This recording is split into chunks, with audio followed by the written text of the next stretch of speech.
Welcome back, subscribers, and hello YouTube viewers. On this occasion we're off to a township called Dunnstown. Dunnstown is a town in Victoria, Australia. The town is located in the Shire of Moorabool, 108 kilometres or 67 miles west of the state capital Melbourne, on the flats below Mount Warrenheip, and approximately 12 kilometres or 7.5 miles east of Ballarat. The town was named after a Robert Dunn, who established a distillery there in about 1864, 2 years after the railway was opened. Dunnstown was intensively settled by Irish immigrants. A Catholic school was opened in 1862 in a tin shed. The volcanic soil at Dunnstown was good for agriculture, and Irish Australian potato farmers and dairy farmers made a living out of their holdings, usually of 20 acres. Dunnstown Post Office opened on the 21st of November 1864 and renamed Dunnstown Railway Station Post Office in 1884, Dunnstown in 1909, and closed in 1980. Brind's Distillery, a former whisky distillery complex on Old Melbourne Road, is listed on the Victorian Heritage Register. It is Victoria's last surviving example of a pot still distillery. In 1893, the distillery employed nearly 1/3 of those working in Victorian distilleries. Part of the complex have been used more recently for bottling spring water. So without further ado, let's check out the sights that we can see in Dunnstown.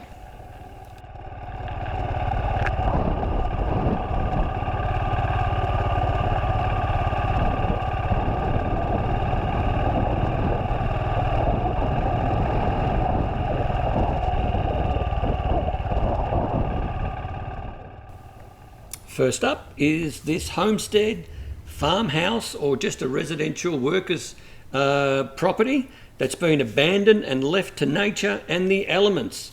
But it does have a genuine barn find vehicle in the shed, which even surprised me.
Now, just a quick note, if you are driving or riding up to the top of Mount Warrenheip, just bear in mind this is probably the worst supposedly sealed road in Victoria. The amount of potholes was just unbelievable.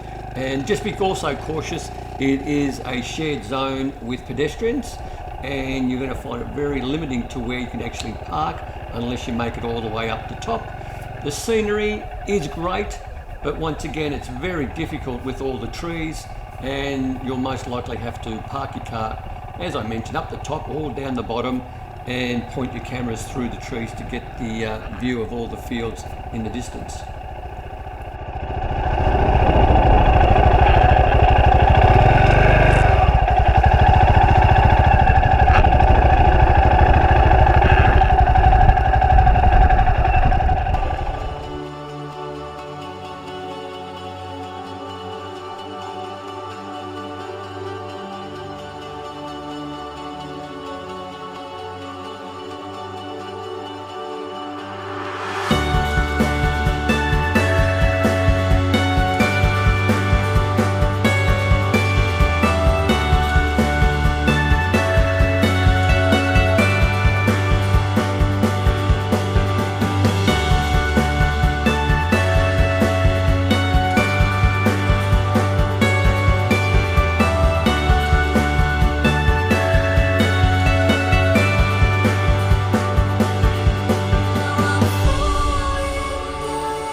Now, I've decided to include Crowell Castle only because it's on the north boundary line of Dunnstown, and Crowell Castle is a medieval theme park, very popular with adults and kids, and it's in the immediate area.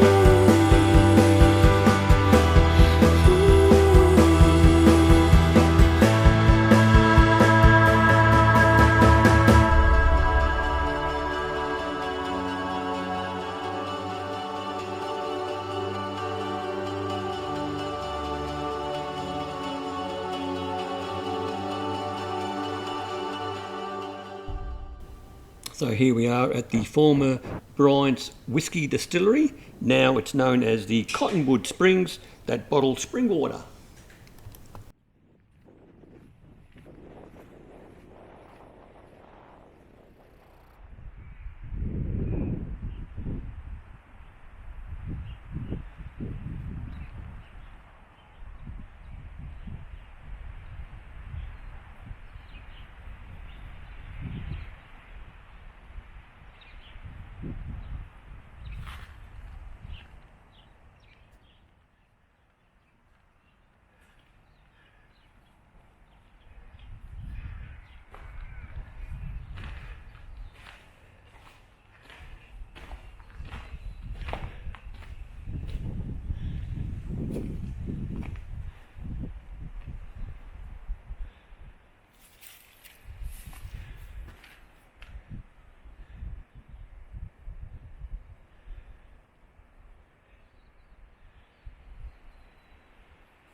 So here we come across some sort of mechanical mechanism.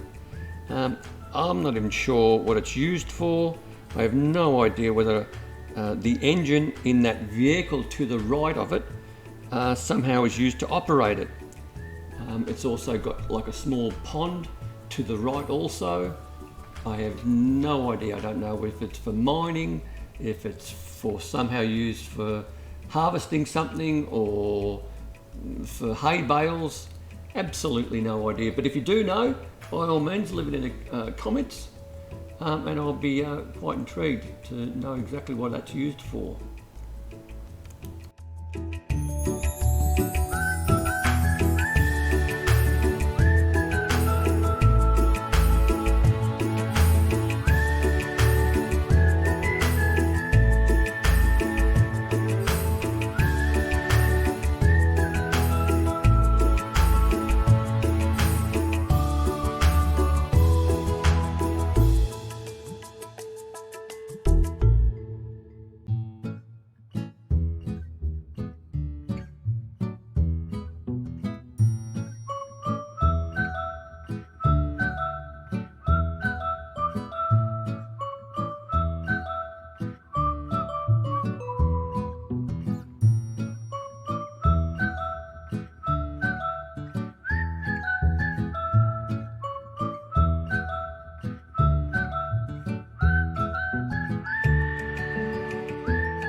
So here we are now at the Shamrock Hotel, and I surmise it's probably the heartbeat of the whole town of Dunnstown.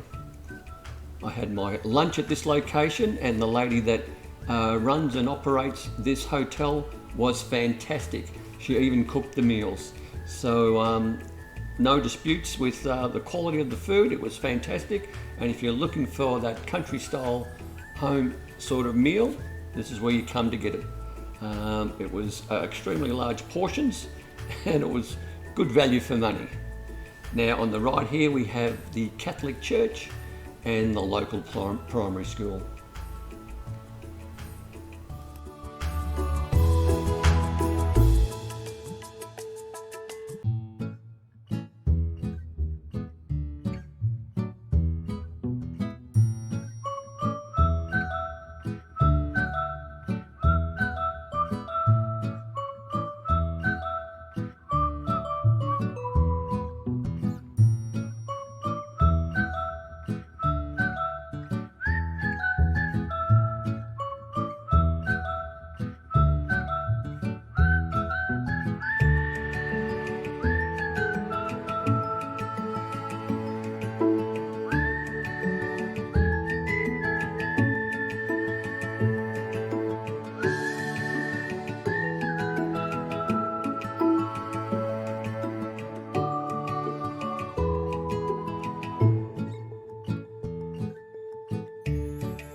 So here we are nearing the end of this video of Dunnstown.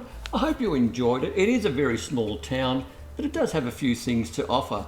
If you enjoyed it, by all means, give us that thumbs up or click on that like key. And please subscribe. Subscribing doesn't cost you 1 cent and really does help this channel immensely. But most importantly, stay safe, commute safe, and have a great day.